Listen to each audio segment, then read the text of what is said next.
I'm Dr. Daniel Katz, and I would like to review the topic of urinary incontinence or leakage of urine. Urinary incontinence is a debilitating and embarrassing, yet very treatable condition that affects over 20 million Americans at any time. This devastating problem has no boundaries in terms of whom it can affect. Both men and women, young and old, can develop some form of urinary incontinence. The most common type of urinary incontinence is called stress urinary incontinence, or SUI. The hallmark of stress incontinence is leakage of urine during physical activity, such as lifting, exercising, coughing, or sneezing.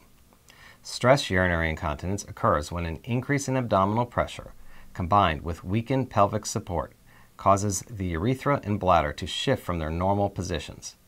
Urine then leaks out, but with stress incontinence, as soon as the abdominal pressure decreases, the urethra and bladder neck return to their normal anatomic positions and the leaking stops. The second type of incontinence is urge incontinence, caused by overactivity of the bladder muscle. Abnormal neuromuscular activity causes one's bladder to contract frequently even if it is not full and creates an urge to void. Urge incontinence is thus associated with a common condition known as overactive bladder. Urge incontinence and stress incontinence can often coexist, resulting in incontinence where you have both symptoms.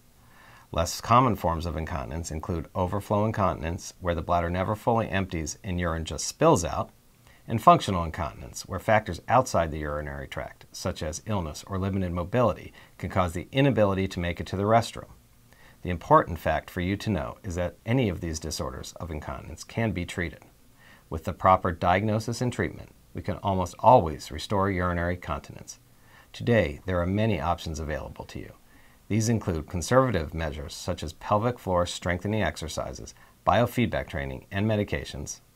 When these measures are not successful, minimally invasive surgical techniques can restore one's continence. I invite you to explore our website and see some of the great treatment possibilities available to you.